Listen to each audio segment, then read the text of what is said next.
Ignition sequence starts.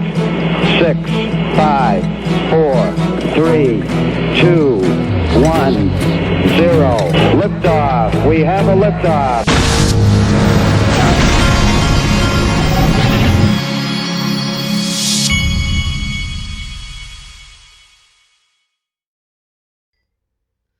Hey everybody, this is the Digital Asset Investor, and I'm back from vacation, and I do have cinnamon in my coffee. As soon as I get done with this video, I'm taking my sons to hit baseballs because we have missed a few this week. Every once in a while, during the summer, I might miss 1 week or so of the hitting baseballs, but that's really the only hiccups we ever have because we're on a mission. So I wanted to start this video and recap a couple of things from the Greg Kidd interview I did that I loved, and I'm going to be coming back out with some of these and maybe some video clips because there was so much gold in those in that video. Some of the lines that he said. This is one of them. He said when he first heard about Ripple at a card game, quote, it felt like Moses coming down. That's Greg Kidd, who owns 1% or has optioned 1% of the supply. Now, here's another clip that I thought was this is where he talks about that. Something that I've never forgotten. He said XRP is a part of the heartbeat of Ripple. And so my first question is, you obviously own equity in Ripple. Do you also own XRP? I do have quite a stake in XRP. I actually optioned 1% of the currency back over 5 years ago. So I took a position on 1% of the entire float. Wow, I wonder why I did that. I think that comes to roughly $200 million. Count them. Okay, now this is something interesting here from at ECOSSEXRP1 sent me this. Now this is from yesterday. If you remember, Link2 is the company that Greg Kidd funds, and those were the guys that were doing the conference with investors, and that's where I did the interview with Greg Kidd. And it turns out that they sold out those SPVs that they were selling, which are like units of share blocks of Ripple, and they sold that out. And so people must be really interested in what they've got there, and I think that that's a pretty smart. Now remember, Greg Kidd and we both, and as well as Joe Endoso from Link2, who's the CFO, I believe, compared. The comparison that was made is that Ripple is like Exxon and XRP is like the oil. Okay, and the way I see it is that for the last since 2012, Ripple has been laying the oil pipeline all around the world. That's how I visualize this in my mind. Okay, our old friend Chinu Patel, who is the official, right? He's the official network bureau chief of the planet of the Digital Asset Investor channel. He had sent me this. Now this, folks, is interesting. Listen close. Here we go. This is from Cryptic Poet. President of the Central Bank of Brazil had a closed meeting with the CEO of Ripple, but it wasn't just that, folks. Listen to this. A curious piece of information was on the agenda of the president of the Central Bank, Robert Campos Neto, last Friday. In it, the late afternoon, there was a video conference meeting between the executive and directors of Ripple. So this is the president of the Brazilian Central Bank having a conference with the directors of Ripple, a blockchain company that is also responsible for the XRP cryptocurrency. The meeting, which took place between 6 and 7 p.m., was closed to the press. According to the agenda, dealt with institutional matters. The following representatives of Ripple participated: the executive director and member of the collegiate board, I don't know what that means, but Brad Garlinghouse; Ben Lawsky, member of the board of directors, who was also the guy that created the BIT license and then left New York, I don't think he left New York, but he's on Ripple's board now. And then Eric Van Miltenberg, senior vice president, global operations, and Luis Antonio Sacho, Vice President of Global Operations and Director General for Latin America. Okay, so all these people, and then these are all the Brazilian central bank directors that were on there as well. But you know what this reminds me of, just because it's hot off the press? Here's what it reminds me of. Listen to Greg Kidd when I was asking him this question.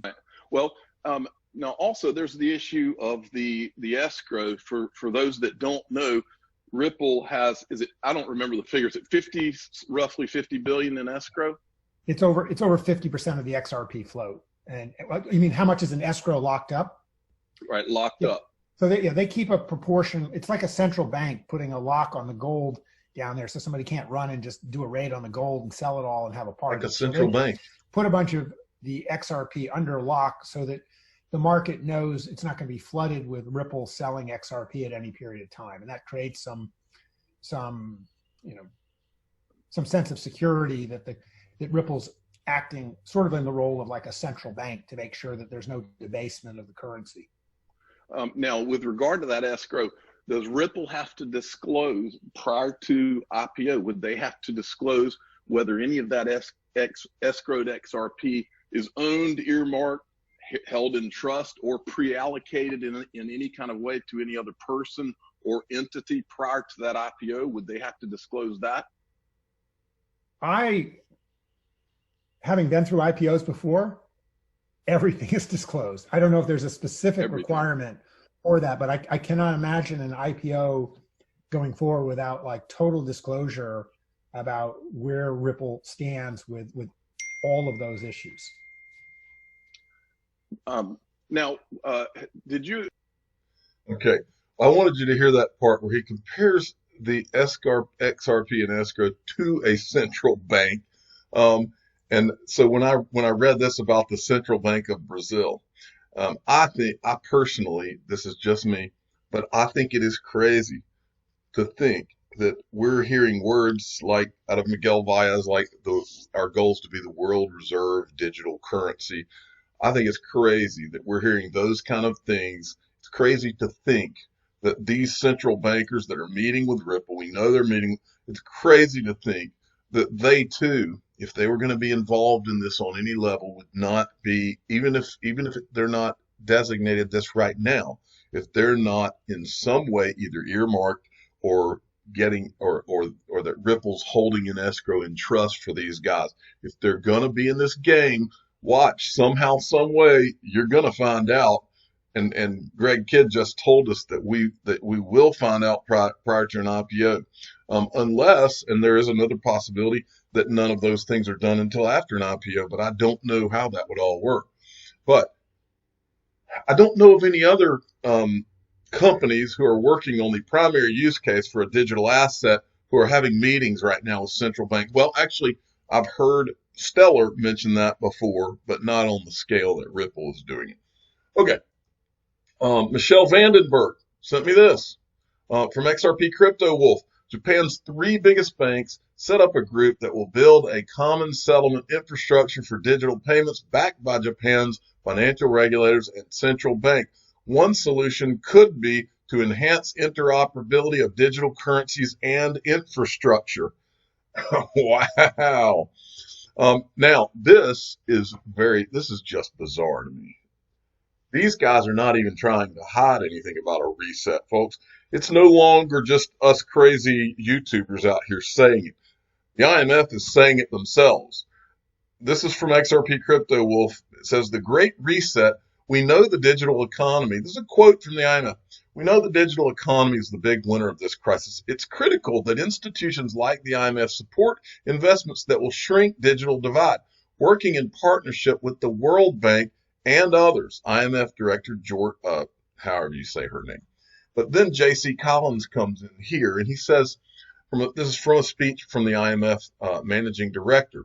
We know the digital economy is the big winner of this crisis, and this is the moment to decide that history will look back on this as the great reset, not the great reversal. Words are chosen with intent.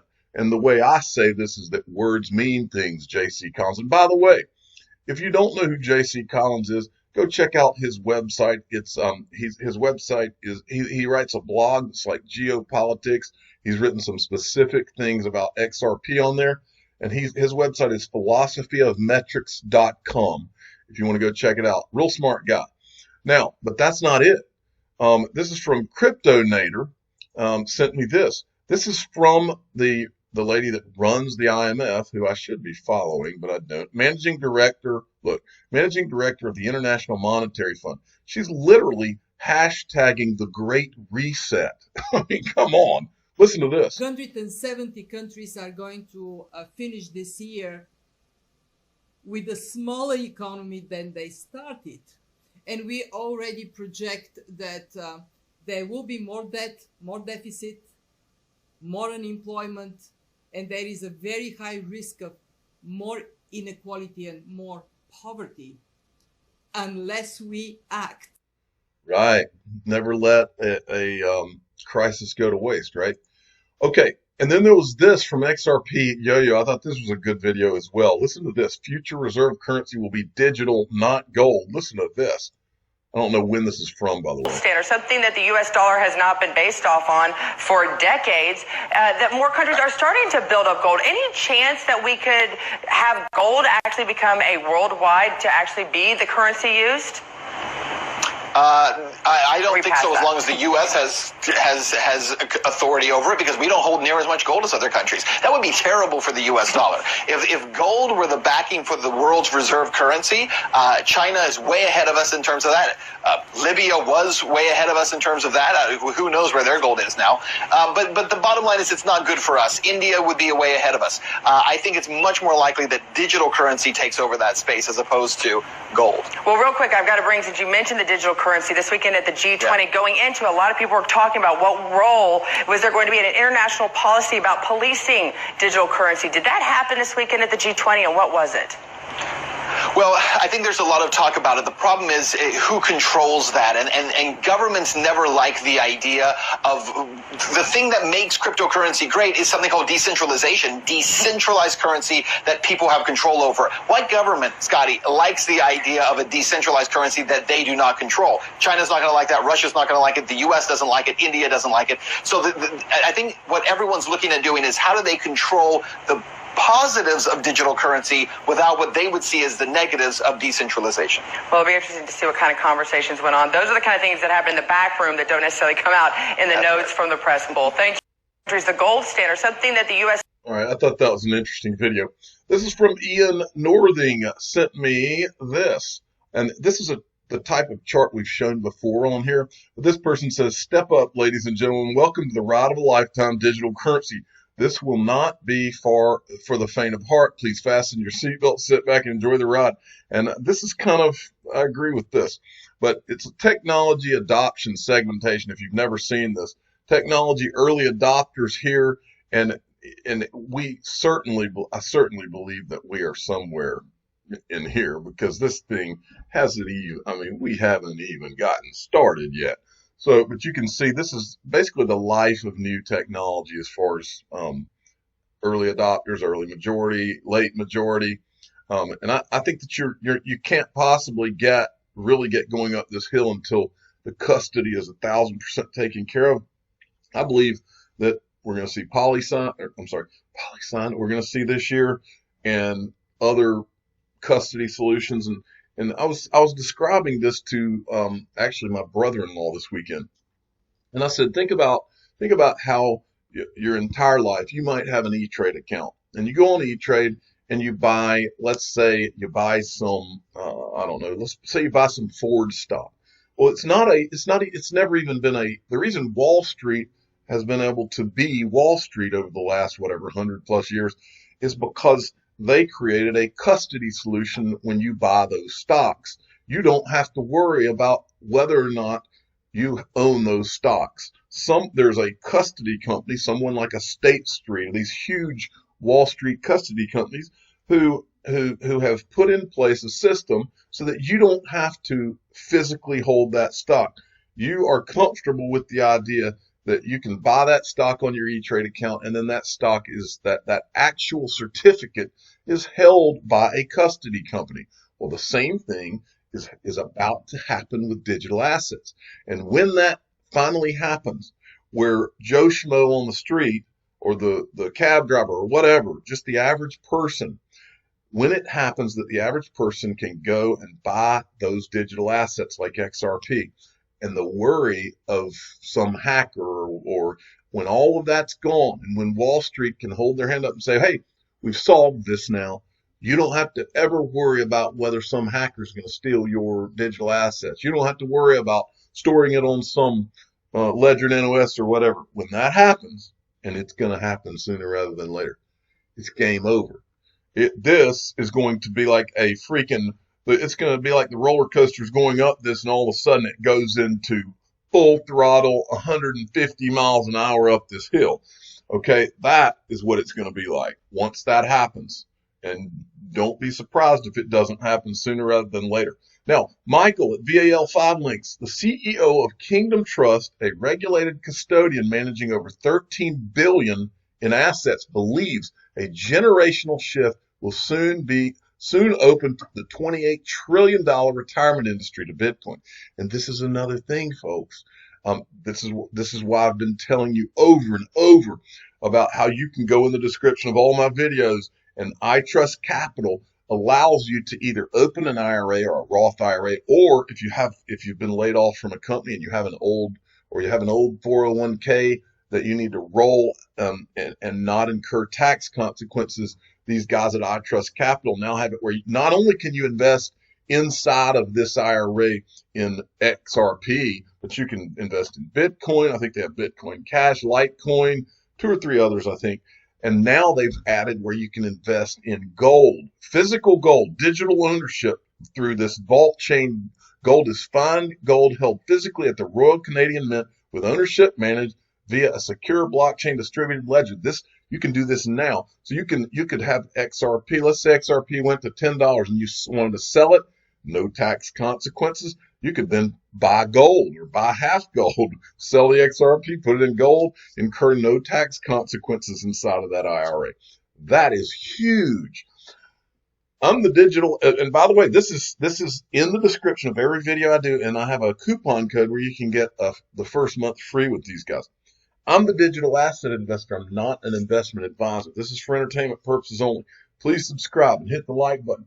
Tell your friends and family that this is huge right here. To have they're on to something big right here. The retirement industry is going to be a massive part of this whole digital asset space, and it's coming. Thanks for listening.